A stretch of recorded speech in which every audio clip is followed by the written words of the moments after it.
अच्छा भट्टी साहब, ये आईनी तरमीम की क्यों तकल्लुफ़ की क्या ज़रूरत है?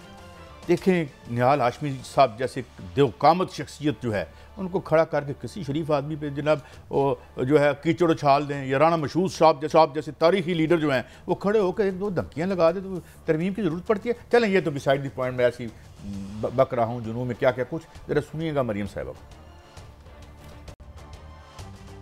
चीफ जस्टिस ने फरमाया कि मुल्क में आटे के लिए कतारें लगी हैं। चीफ जस्टिस साहब जरा गौर से देखें, फ्री आटा बिक रहा है, कतारें लगी हुई हैं, लेकिन उससे ज्यादा लंबी कतारें साफ लेने वालों की लगी हुई हैं। क्या इलेक्शन कराने के लिए 20 अरब नहीं है? चीफ जस्टिस साहब ने फरमाया कि लैपटॉप्स के लिए 20 अरब है, इलेक्शन कराने के लिए 20 अरब नहीं है। तो चीफ जस्टिस साहब, हम आपके खिदमत में अर्ज करते हैं कि इलेक्शन कराने के लिए 20 अरब हैं, लेकिन एक इलेक्शन को 3 बार कराने के लिए 60 अरब नहीं है। देखिए कि भट्टी साहब क्या आइन तरमीम कर रही है किसी शरीफ आदमी पे? जनाब आप शुरू हो जाएं तो या इस तरह करें, माफ़ी चाहता हूँ सवाल पूरा कर लूँ, और अगर फिर भी कुछ थोड़ा चाहिए तो एक ट्राली जो है पत्थरों की भर के ले जाएं। क्या ख्याल है? कई साहब, गुजारिश ये है कि हमारे एक दोस्त आजकल अक्सर कहते हैं, आपके साथ भी मुलाकात थी, इस मुल्क में अब सर्वाइवल के लिए आपकी पुश्त पर माफिया कब्जा ग्रुप हराम का पैसे लेने वाला, जिसकी जेब में 8-10 ताकतवर हो, अदरवाइज शरीफ मुल्क के लिए पाकिस्तान नहीं रहा। ये पाकिस्तान मोहतरमा मरियम नवाज साहबा चीफ जस्टिस साहब को ऐसे मुहातब होकर डिक्टेशन दे रही थी कि मेरे जैसा आम आदमी अपने किसी भी बंदे को नहीं, मेरी इतनी औकात नहीं है। इमरान खान को कह रही है आइन शिकन, आइन ये कहता है 90 दिन में इलेक्शन कराओ, चीफ जस्टिस कर 90 दिन में इलेक्शन कराओ, तो वो उसको कह रही है सबसे बड़ा इल्ज़ामात है। काजी साहब, पहले तो हमने आइन शिकनी की नून लीग ने सुप्रीम कोर्ट पे हमला करके, नहीं, हम तो एक कानूनी मार्शल लॉ के जरिए आए थे ना, नहीं आइन शिकनी की, आइन शिकनी हुई थी के दौर में। तौहीन अदालत की, सुप्रीम कोर्ट का हुक्म ना मान के, सिंपल सवाल है 90 दिन में इलेक्शन होने, ये 3-4-2 जज का फैसला। और मरियम नवाज साहबा किस कैपेसिटी में कह रही हैं कि 20 करोड़ हमारे पास, 20 अरब है नहीं, 60 अरब 3 दफा इलेक्शन कराने के लिए है। इनके पास सरकारी तौर पर, आईनी तौर पर, कानूनी तौर पर क्या अख्तियार है? ये चीफ जस्टिस को कैसे मुखातिब हो रही है यार? टू मच यार। अच्छा कुछ मैंने अच्छा नहीं, किसी लीडर को दिखाएं तो कुछ लोग कहते हैं इसको दिखा क्यों रहे हो?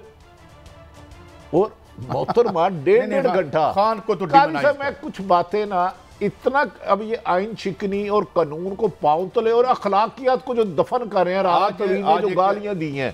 भट्टी साहब, ये उर्दू पॉइंट वालों ने कुछ चीज़ें शेयर की हैं, कुछ जलसा बहुत बड़ा हुआ है और हम मुबारकबाद भी देते हैं। वैसे उर्दू पॉइंट वालों का मुहासबा होना चाहिए भट्टी साहब। गुजारिश ये है, कौन चीजें क्यों चला रहे हैं? मैं सिंपल बात, इनके पास पब्लिक इनके साथ होती, ये चले थे इमरान खान को माइनस करने, अवाम ने इनको माइनस कर दिया। ये आज ही इलेक्शन करा दें 30 अप्रैल को। इमरान खान का खौफ क्या है? क्यों 125 मुकदमे बीच में, 40 दहशतगर्दी के मुकदमे, कि इमरान खान 2/3 मेजोरिटी से इस अवाम ने, पाकिस्तान की 22 करोड़ अवाम ने उसने वज़ीर आज़म बना लेना है। उस डर के मारे कभी पार्लियामेंट जो मुकद्दस है, जिसमें अवाम के हकूक की कभी बात नहीं हुई कि मुझे इंसाफ मिलेगा नहीं मिलेगा, एक आदमी ने घर बनाया, उसको वापडा का मीटर बगैर हराम किया, पैक करप्शन किए, लग जाए, लाइसेंस मिल जाए। ये सब इस वक्त हम ये तफसीलात आपको बता रहे हैं। खान साहब पर कोई 140-41 पता नहीं कितने मुकदमे हैं, और पता नहीं कौन से, एक ही दिन में इमरान खान पर 15 मुकदमा दर्ज किए जाने का इंसाफ, यानी कि आइन की तरफ ही हो रहे ना। मरियम कहती है कि लाडले को बार बार रिलीव मिला अदालतों से। वो भाई, कोई ये पाकिस्तान में लीडर तो बताओ जिसको 10 महीने में 125 मुकदमा दर्ज हुआ, असद उमर पर, फवाद चौधरी पर, शिबली फराज पर, आदम सवाती पर, कौन सी लीडरशिप पे आपने पर्चे नहीं दिए? आप तो हुकूमत तो दहशतगर्द तो पर्चा कराओ हुकूमत, इसका नाम PDM नहीं हो, ये होना चाहिए, मुकदमा कराओ हुकूमत। लेकिन गिरफ्तार नहीं कर पाते, उसकी क्या वजह? जान नहीं है, हिम्मत नहीं है। नहीं, गिरफ्तार करते हैं जिसके साथ 20 करोड़ आवाम हो और 22 करोड़ आवाम हो, उसके लिए जीने मरने के लिए तैयार हो, क्योंकि मुकदमा जाली है। मैं आज आपकी इस बात पे साहब, ये मुल्क माफिया चला रहा है कि नहीं, सिर्फ कुछ माफिया, जो भी साहिब अख्तियार देख रहे हैं के वास्ते अपनी नस्लों के लिए, ये इसको please meant this all this, वरना यकीनन जिस आदमी में थोड़ी सी शर्म या एक वीज़ा और एक टिकट है वो यहाँ से निकल जाएगा। जी बड़ी साहब, ये जो बिल है सुप्रीम कोर्ट का, तो हमारी शानदार रवायात हैं, जस्टिस क़य्यूम मलिक साहब की हों या सुप्रीम कोर्ट पर हमले की रवायात हों, तो उसमें क्या ज़रूरत थी कोई कानून साजी की? बिस्मिल्लाहिर्रहमानिर्रहीम। बदकिस्मती है कि सुप्रीम कोर्ट सबसे अहम अदारा है। पार्लियामेंट, माफ़ी चाहता हूँ, क्या उसने कभी ये किया कि पाकिस्तान में रोज़गार देना सियासतदानों की जिम्मेदारी है? पार्लियामेंट ने कभी कहा? साफ पानी जाना चाहिए, अस्पताल बनना चाहिए, बेरोज़गारी ख़त्म होनी चाहिए, सरकारी स्कूल अच्छे होने चाहिए, सरकारी अस्पताल होने चाहिए, गरीबों को उसको दो। अपना ज़ाती मफाद शहबाज नवाज शरीफ को क्लियर कराने के लिए आपने ये लाया। आपने पहले सुप्रीम कोर्ट पर क्लियर ही है, उन्हें क्या मसला? फिजिकल हमला किया।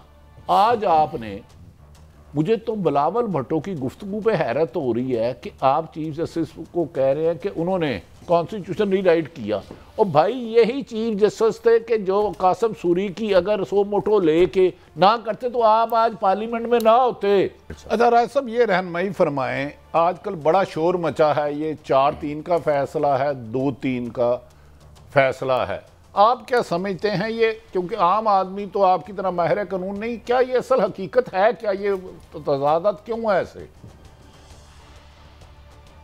देखिए, अब सुप्रीम कोर्ट के 2 जज साहिबान ने अपना एक इख्तलाफी फैसला दे के कह दिया कि वो 4-3 का फैसला था, तो जाहिर है ये बहस जो है इसमें एक जान पड़ गई है। मैं अपनी सतह पे तो वाज़ेह हूँ कि ये 3-2 का फैसला था। देखिए, जो बेंच पहले बैठा था, 9 रुकनी बेंच, उसमें से 2 जज साहिबान ने कहा हम आइंदा नहीं आगे बैठना चाहते, उन्होंने रिफ्यूज कर दिया। 2 दीगर जज साहिबान ने एक हतमी फैसला दे दिया। ये सब कुछ 23 फरवरी को हुआ। उसके बाद बड़ी अहम पेशरफ्त हुई 27 फरवरी को। 27 फरवरी को 9 जज साहिबान ने एक हुक्मनामा जारी किया जिसमें उन्होंने ये कहा कि चीफ जस्टिस पाकिस्तान इस बेंच को रिकॉन्स्टिट्यूट करें। ये एक बहुत अहम लफ्ज था।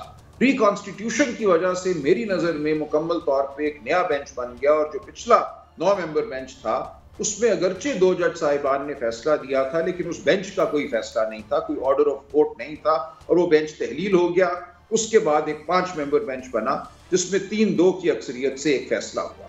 तो मुझे इस हवाले से तो इत्मीनान है कि ये एक अक्सरियती फैसला 3-2 से था, 4-3 से नहीं था, अगरचे 2 सुप्रीम कोर्ट के जज साहिबान ने इस नुक्ता नज़र से इख्तलाफ किया है।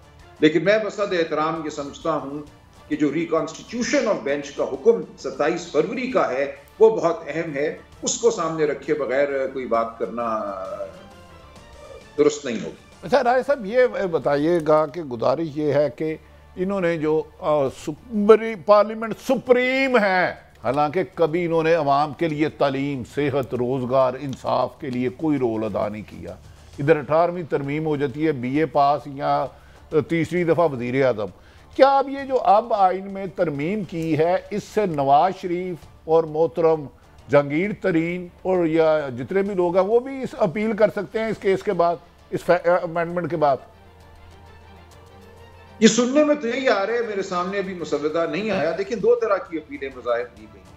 एक तो ये कि आइंदा अगर आइन के आर्टिकल 184(3) के तहत कोई फैसला होता है तो उस फैसले के खिलाफ अपील हो सकेगी, वो तो आइंदा की बात है। लेकिन साथ ही ये कहा जा रहा है कि एक अपील और दी गई है कि माजी में भी अगर किसी के खिलाफ फैसला हुआ है आइन के आर्टिकल 184(3) के तहत, तो वो अब 30 दिनों में अपील दायर कर सकते हैं। तो ये बिल्कुल एक नई बात है, और जाहिर है इसका फायदा उन्हीं हजरात को होगा जो माजी में सुप्रीम कोर्ट के फैसलों की वजह से नाअहल करार पाए हैं या उन पर कोई और कदगन लगी है, तो वो एक बड़े बेंच के सामने अपना मुकदमा लेकर जा सकते हैं। लेकिन इसका ये मतलब नहीं है कि उन्हें छूट मिल गई है, वो जाएंगे तो सुप्रीम कोर्ट के एक बड़े बेंच के सामने, वो 5 मेंबर होगा या 7 मेंबर बेंच होगा, जितनी तादाद में बेंच ने उनके खिलाफ फैसला किया था उससे बड़ी तादाद का बेंच होगा, और सुप्रीम कोर्ट के 7 या 9 मुअज़्ज़ज़ जज साहिबान उनके मामले को असर-ए-नौ देखेंगे।